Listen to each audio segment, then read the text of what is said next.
Day 144, 2 Chronicles 10 through 13. Rehoboam went to Shechem, for all the Israelites had gone there to make him king. When Jeroboam, son of Nebat, heard this, he was in Egypt, where he had fled from King Solomon. He returned from Egypt.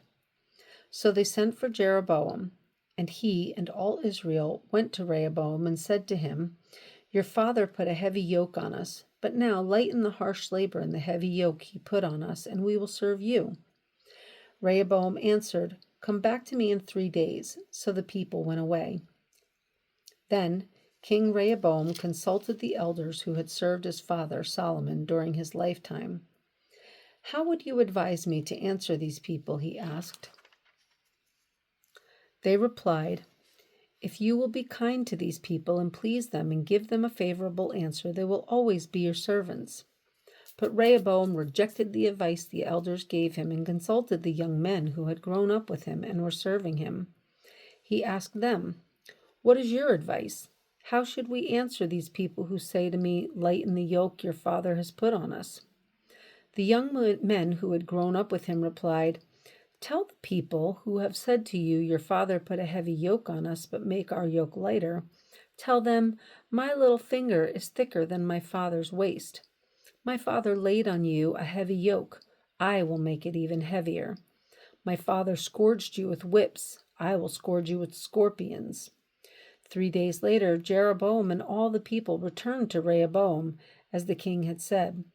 "Come back to me in 3 days." The king answered them harshly. Rejecting the advice of the elders, he followed the advice of the young men and said, "My father made your yoke heavy. I will make it even heavier. My father scourged you with whips. I will scourge you with scorpions." So the king did not listen to the people, for his turn of events was from God, to fulfill the word the Lord had spoken to Jeroboam, son of Nebat, through Ahijah the Shilonite. When all Israel saw that the king refused to listen to them, they answered the king, "What share do we have in David? What part in Jesse's son? To your tents, O Israel. Look after your own house, O David." So all the Israelites went home. But as for the Israelites who were living in the towns of Judah, Rehoboam still ruled over them. King Rehoboam sent out Adoniram, who was in charge of forced labor, but the Israelites stoned him to death. King Rehoboam, however, managed to get into his chariot and escape to Jerusalem. So Israel has been in rebellion against the house of David to this day. 2 Chronicles 11. When Rehoboam arrived in Jerusalem, he mustered the house of Judah and Benjamin, 180,000 fighting men, to make war against Israel and to regain the kingdom for Rehoboam. But this word of the Lord came to Shemaiah, the man of God. "Say to Rehoboam, son of Solomon, king of Judah, and to all the Israelites in Judah and Benjamin, this is what the Lord says. Do not go up to fight against your brothers. Go home, every one of you, for this is my doing." So they obeyed the words of the Lord and turned back from marching against Jeroboam. Rehoboam lived in Jerusalem and built up towns for defense in Judah: Bethlehem, Edom, Tekoa, Bethzur, Soko, Adullam, Gath, Mareshah, Ziph, Adoraim, Lachish, Azekah, Zorah, Aijalon, and Hebron. These were fortified cities in Judah and Benjamin. He strengthened their defenses and put commanders in them, with supplies of food, olive oil, and wine. He put shields and spears in all the cities and made them very strong, so Judah and Benjamin were his. The priests and Levites from all their districts throughout Israel sided with him. The Levites even abandoned their pasture lands and property and came to Judah and Jerusalem because Jeroboam and his sons had rejected them as priests of the Lord. And he appointed his own priests for the high places and for the goat and calf idols he had made. Those from every tribe of Israel who set their hearts on seeking the Lord, the God of Israel, followed the Levites to Jerusalem to offer sacrifices to the Lord, the King, the God of their fathers. They strengthened the kingdom of Judah and supported Rehoboam, son of Solomon, 3 years, walking in the ways of David and Solomon during this time. Rehoboam married Mahalath, who was the daughter of David's son Jeremoth, and of Abihail, the daughter of Jesse's son Eliab. She bore him sons, Jush, Shemariah, and Zaham. Then he married Maacah, daughter of Absalom, who bore him Abijah, Attai, Ziza, and Shelomith. Rehoboam loved Maacah, daughter of Absalom, more than any of his other wives and concubines. In all, he had 18 wives and 60 concubines, 28 sons and 60 daughters. Rehoboam appointed Abijah, son of Maacah, to be the chief prince among his brothers in order to make him king. He acted wisely, dispersing some of his sons throughout the districts of Judah and Benjamin, and to all the fortified cities. He gave them abundant provisions, and took many wives for them. 2 Chronicles 12. After Rehoboam's position as king was established and he had become strong, he and all Israel with him abandoned the law of the Lord because they had been unfaithful to the Lord.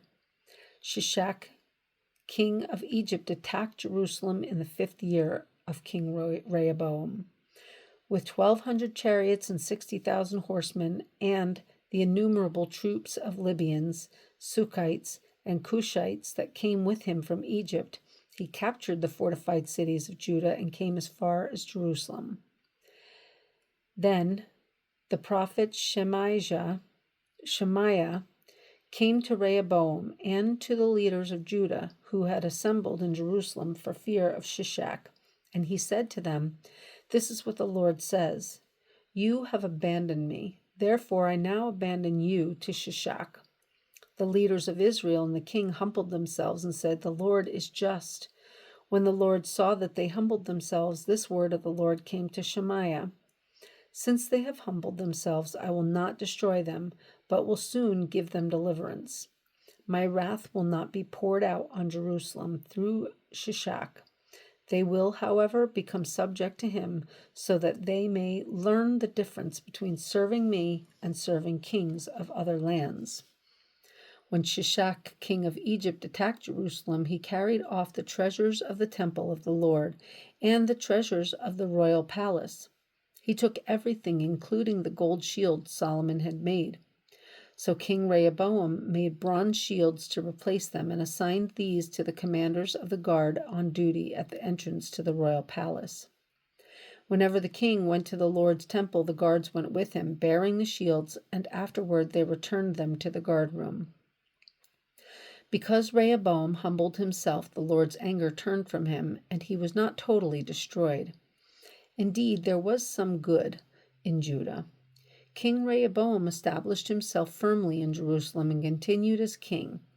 He was 41 years old when he became king, and he reigned 17 years in Jerusalem, the city the Lord had chosen out of all the tribes of Israel in which to put his name.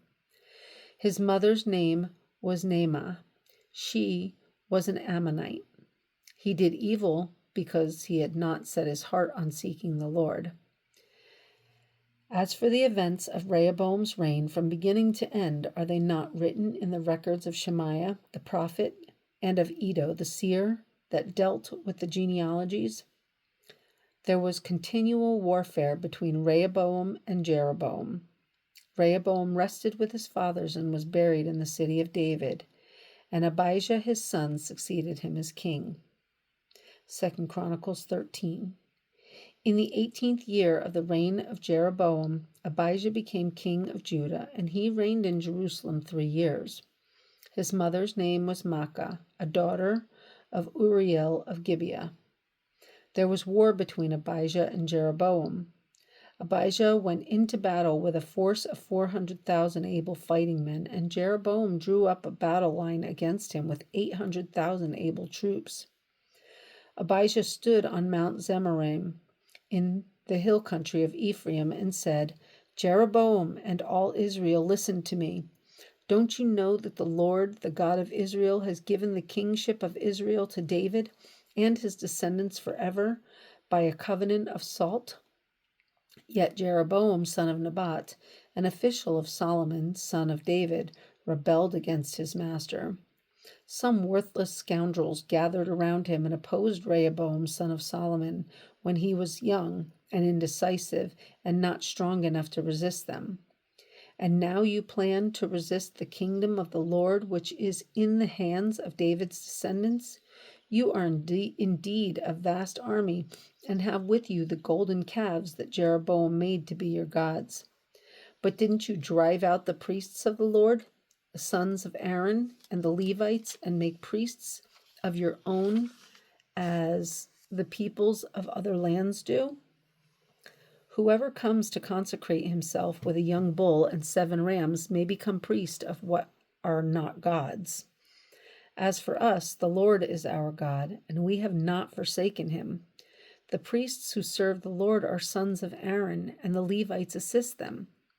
Every morning and evening they present burnt offerings and fragrant incense to the Lord. They set out the bread on the ceremonially clean table and light the lamps on the gold lampstand every evening. We are observing the requirements of the Lord our God, but you have forsaken him. God is with us. He is our leader. His priests with their trumpet sound will sound the battle cry against you. Men of Israel, do not fight against the Lord, the God of your fathers, for you will not succeed. Now Jeroboam had sent troops around to the rear, so that while he was in front of Judah, the ambush was behind them. Judah turned and saw that they were being attacked at both front and rear. Then they cried out to the Lord. The priests blew their trumpets, and the men of Judah raised the battle cry. At the sound of their battle cry, God routed Jeroboam and all Israel before Abijah and Judah. The Israelites fled before Judah, and God delivered them into their hands.